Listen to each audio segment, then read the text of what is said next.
Assalamualaikum warahmatullahi wabarakatuh. Di sini kami akan mempresentasikan mengenai tugas besar yang sudah kami selesaikan. Dataset yang kami dapatkan adalah maternal health risk. Sebelumnya izinkan kami memperkenalkan diri terlebih dahulu. Nama saya Nabila Alivia Rizky Arjani dan rekan saya Renor Syafan Soeharto. Lalu untuk tahapan awal mengolah dataset yang telah kami dapatkan ialah dengan menggunakan Google Colab, dan untuk pembuatan website kami menggunakan VS Code. Mungkin bisa share screen, Renor.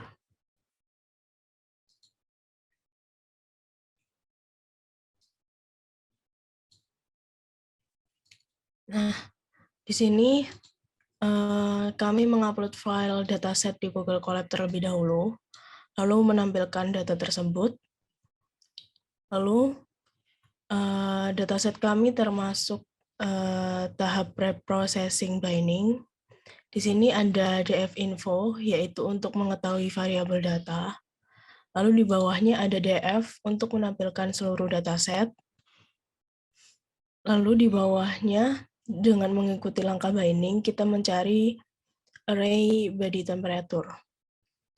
Lalu kita membuat inisial data frame terlebih dahulu sebelum membuat encoder. Setelah itu kami membuat encoder dan membuat nilai numerik yang akan dibuat kolom baru. Nah, pada kode ini untuk memberi kategori pada low risk, mid risk, dan high risk. Untuk selanjutnya bisa dilanjutkan oleh rekan saya. Terima kasih. Ya, terima kasih sebelumnya Nabila. Saya akan menjelaskan tahapan dari grup codingan. Untuk encodernya sendiri ini digunakan agar bisa menyambungkan decision tree-nya, mengencoderkan high risk, mid risk, dan low risk-nya supaya menjadi angka. Kemudian ini kita menggunakan variabel X dan Y. Kemudian outputnya seperti ini. Lalu kita membuat train yang digunakan yang tidak menampilkan objek atau high risk, mid risk, dan low risk. Kemudian kita membuat scalar, import range, test split trainnya seperti ini. Outputnya adalah banyak data dilatih setelah dilakukan train validation split 608 dan banyak data diuji setelah dilakukan train validation splitnya 406. Kemudian kita masuk ke decision tree-nya. Kita perlu, sebelum kita masuk ke decision tree, kita perlu mengimportkan decision tree classifier, matrix, plot confusion matrix, classification report, dan PLT. Kemudian kita memvariabelkan dt sebagai decision tree classifier. Max step-nya non, main sample split-nya 2. Kemudian variabel dt fit-nya digunakan seperti ini. Akurasi skornya dengan mengoutputkan akurasi dengan menggunakan decision tree. Confusion matrix-nya seperti ini, dan classification report cek hasil matrix supaya mengoutputkan. Kemudian outputnya seperti ini, akurasi dengan menggunakan decision tree-nya mencapai 0,78325 dan seterusnya. Kemudian kita membuat decision tree lagi. Variabel dt decision tree classifier, seperti biasanya kita membuat variabel decision tree classifier menjadi dt, next step-nya 7, min sampelnya 4. Kemudian ini seperti dt fit, xy train yang mengoutputkan akurasi dengan menggunakan decision tree. Lalu confusion matrix-nya seperti ini, classification report, dan cek hasil matrix. Untuk akurasi dengan menggunakan decision tree-nya mencapai 0,719. Dan kemudian untuk tabelnya ini Nolnya didefinisikan sebagai high risk, satunya didefinisikan sebagai low risk, dan dua didefinisikan sebagai mid risk. Kemudian untuk KNN-nya seperti ini, kita perlu mengimportkan beberapa classifier, Kenekbor classifier, matrix, plot confusion matrix, classification report, dan PLT. Seperti biasanya, kita harus memvariabelkan terlebih dahulu Kenekbor classifier-nya menjadi KNN. Kemudian akurasi seperti ini, mengoutputkan akurasi menggunakan nearest Nickbor. Akurasi dengan menggunakan nearest Nickbor-nya mencapai 0,65763 dan seterusnya. Kita lanjut ke ANN. ANN hanya mengganti MLP classifier-nya saja. Sisanya sama seperti KNN.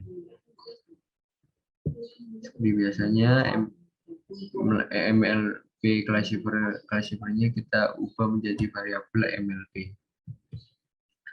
Akurasi datanya seperti ini, menguatkan akurasi dengan menggunakan nearest Nickbor-nya, dan nearest Nickbor-nya mencapai 0,3793. Kemudian confusion matrix-nya seperti ini, classification report-nya seperti ini, dan cek hasil matriksnya seperti ini. Kemudian kita mengimport pickle-nya. Setelah import pickle telah tersimpan, akan otomatis save filenya di sini. Kita menggunakan file name maternalhealthrisk.pkl. Kemudian untuk pembuatan website-nya sendiri, ada beberapa codingannya menggunakan app.python dan index. Kita perlu mengimportkan versi terlebih dahulu, kemudian kita mengimportkan model filenya, atau pickle dari Google Colab tadi kita masukkan di file websitenya. Seperti ini, kita masukkan. Kemudian modelnya pickle sesuai dengan formatnya, dan kita perlu menggunakan indeks supaya terlihat tampilannya, dan beberapa data dimasukkan di sini seperti yang ada di Google Colab, seperti age, psychological data, bias, tolip BP, PS, body temperature, dan heart rate. Dan kita masukkan. Dan untuk datanya, untuk metode datanya, kita menggunakan if, elif, dan else supaya bisa menampilkan 3 data yang berbeda. Jika prediction 0 high risk, prediction 1 elif-nya low risk, dan else-nya mid risk. Kemudian ini render template-nya. Kemudian kita perlu masuk ke indeks. Indeksnya sendiri tidak banyak yang berubah, tapi hanya mengganti label, name, placeholder. Kemudian kita perlu melihat hasil websitenya dengan menggunakan terminal Python app.py. Berikut prosesnya. Setelah muncul HTTP-nya website, link HTTP-nya kita kontrol dan kita buka, otomatis terbuka di Windows. Kemudian kita tes apakah berhasil.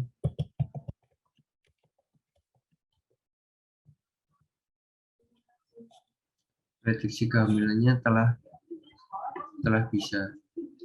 Lalu untuk deployment aplikasinya, kita menggunakan Heroku yang disambungkan ke GitHub.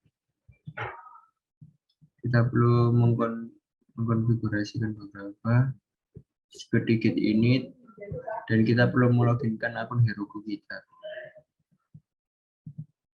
Kita masukkan,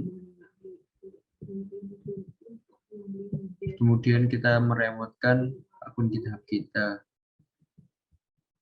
Setelah itu proses data selesai, kemudian akan muncul deployment machine learning-nya seperti ini, yang berbentuk website yang bisa diakses banyak orang.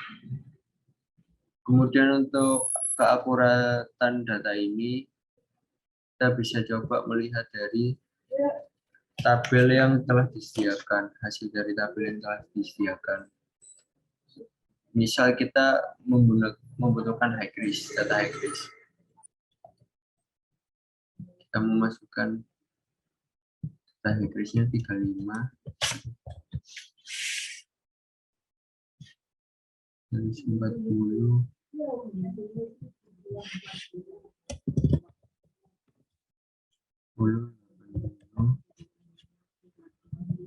15.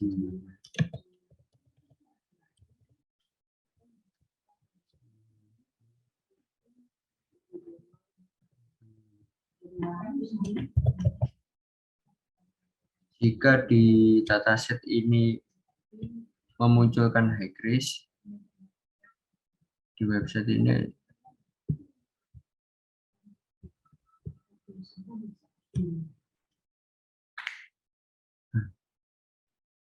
keakuratan data HighRisk-nya seperti ini, sesuai dengan apa yang ada di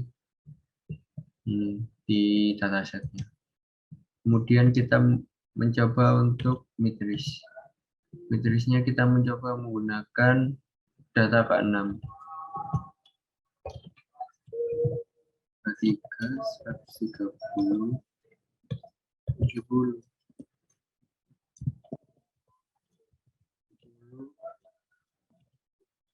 7,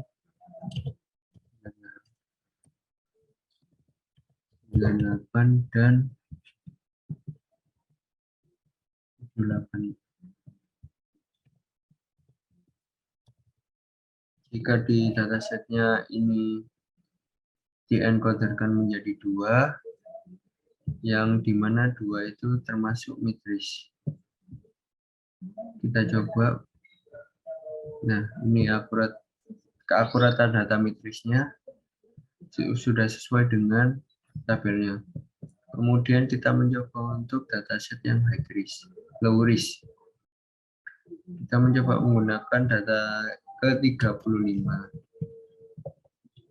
Ke-12, kan 95, 60, 6,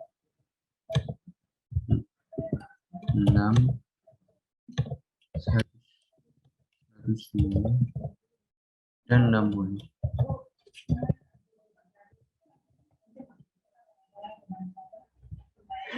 Kita coba prediksikan berikut keakuratan data dari low risk. Semua sudah sesuai dengan apa yang ada di dataset.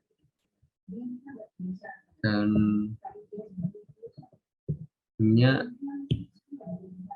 saya akhiri.